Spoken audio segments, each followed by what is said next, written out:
E como é que funciona essa estrutura de custos dentro de uma empresa? Existem dois tipos de custos: os custos fixos e os variáveis, onde os fixos eles são responsáveis por manterem a sua empresa funcionando. São custos como funcionário, aluguel, água, luz, telefone. Ou seja, esses custos eles simplesmente mantêm a sua operação com as portas abertas. Então, olhar para esses custos com a frequência que eles precisam vai garantir que a sua empresa se mantenha saudável, que ela não fique pesada demais para ser administrada, para se manter em pé todos os dias, todos os meses. E como é que uma empresa se torna pesada demais para ser mantida?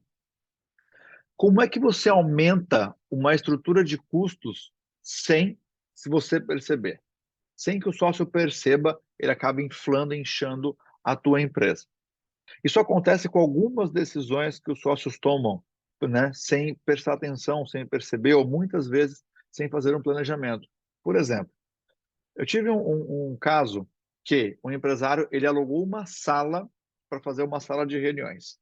Ele investiu lá mais ou menos seus R$ 40.000 em imóveis, mais o aluguel da sala, que era R$ 2.500 por mês, mais água, luz, telefone, o próprio condomínio daquele local. Ele tinha um custo médio ali, aproximadamente de R$ 3.500, R$ 3.700 por mês, mais o valor que ele investiu em imóveis e para montar toda a sala de reunião ali.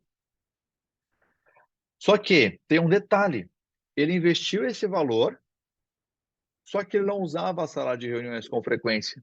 Porque a empresa dele era uma empresa de serviço. A maioria dos atendimentos dele era direto no seu cliente.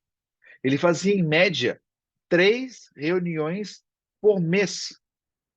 Só que ele não se dava conta disso. Tanto não se dava conta disso, que ele ficou com a sala de reuniões aberta por mais de um ano, até que ele tivesse o clique necessário para entender que aquilo ali era um elefante branco no negócio dele. Ele não precisava daquilo. Ele não precisava se manter aquela sala de reuniões aberta. Ele não precisava ter aquela estrutura. Por quê? Ou ele estava no cliente, ou ele estava em videoconferência. Foi quando ele percebeu a Babilônia de dinheiro que ele já tinha perdido, tanto na montagem da sala, quanto na manutenção mensal dessa sala. Aí o que ele teve que fazer? Ele devolveu a sala. Ele devolveu a sala já com as portas fechadas, vamos pensar assim, de porteira fechada, como diz no interior, né? Com todos os móveis lá dentro, onde a proprietária alugou essa sala para uma outra pessoa, né? Só que aí tem um detalhe: ele retirou os eletrônicos e ficaram só os móveis fixos da sala que ele tinha investido mais ou menos R$ 25.000. Sabe quanto que ele conseguiu vender esses móveis? Por R$ 10.000. E aí, olha que ele ainda recuperou R$ 10.000. Só que olha o tamanho do prejuízo. Então ele passou mais de um ano com a operação inflada, inchada, pesada. Ele investiu R$ 50.000, ele retirou os eletrônicos, metade do valor mais ou menos, de 25.000 que ele investiu, ele aceitou 10.000. Mas por que ele aceitou 10.000? Porque é melhor 10.000 na mão do que 25 voando. Já que os móveis eram feitos todos sob medida, se ele retirasse aquelas mesas, aquelas cadeiras, aquela coisa toda, aonde ele iria colocar isso?